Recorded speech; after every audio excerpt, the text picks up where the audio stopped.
Welcome back to my channel study of nursing. আজকে WBHRB বোর্ডের তরফ থেকে একটি নোটিশ পাবলিশ হয়েছে 22/9/2025-এ। WBHRB বোর্ডের তরফ থেকে যে রিক্রুটমেন্টটি বেরিয়েছিল সেটির লাস্ট ডেট আজকেই ছিল 22 তারিখ। দেন কাল থেকে যে এডিট অপশানটি চালু হবে সেটি হচ্ছে সকাল 10টা থেকে চালু হবে। 25 তারিখ 5টা পর্যন্ত তোমরা এডিট করতে পারবে। আচ্ছা, এই কারেকশানটি তারাই করতে পারবে যারা অনলাইন অ্যাপ্লিকেশানটি সাকসেসফুলি সাবমিট করেছে।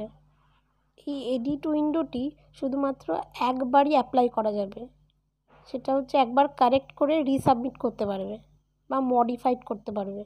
কিন্তু দেখো, শুধুমাত্র name, candidate name, phone number, email আর ডেট অফ বার্থ কিন্তু এডিট করা যাবে না, আর সব কিছু এডিট করা যাবে।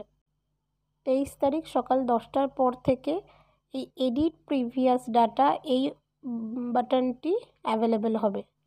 তোমরা কিন্তু এই এডিট উইন্ডোর মাধ্যমে কিন্তু তোমরা মডিফিকেশান করতে পারবে, রেকটিফিকেশান করতে পারবে, ডিলিট এনি সাবমিটেড ডকুমেন্ট, আবার অ্যাডও করতে পারবে, অ্যাডিশনাল ডকুমেন্ট করতে পারবে, এগুলো করতে পারবে। ঠিক আছে, অ্যাট ফার্স্ট প্রথমে হচ্ছে ওয়েবসাইটে ঢুকে তারপরে ক্লিক করতে হবে এডিট প্রিভিয়াস ডাটাতে। দেন স্টেপ 1-এ তো তুমি কিছু এডিট করতে পারছো না, ঠিক আছে।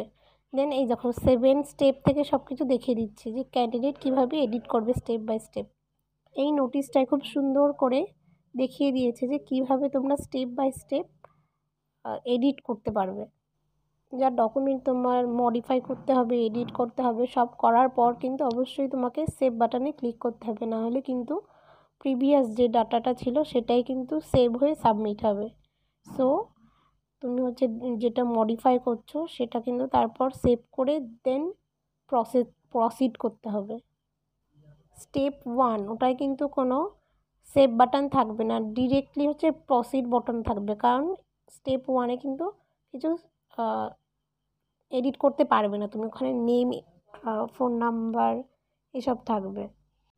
স্টেপ 1-এ তুমি প্রসিড বাটন ক্লিক করার সাথে সাথে তুমি স্টেপ 2-তে চলে এলে। স্টেপ 2-তে কিছু এডিট করার থাকলে তুমি সেটা এডিট করে সেভ করলে, প্রসিড বাটন ক্লিক করলে, দেন স্টেপ 3-তে চলে গেল। স্টেপ 3-তে এরকম তুমি সেভ করলে, যা এডিট আছে এডিট করলে, সেভ করলে, প্রসিড করলে, দেন 4th স্টেপে চলে গেল। দেন এইভাবে করে করে ডেট অফ বার্থ কিন্তু নট এডিটেবল ফিল্ডের মধ্যে পড়ে যাচ্ছে, তোমরা কিন্তু ডেট অফ বার্থ এডিট করতে পারবে না।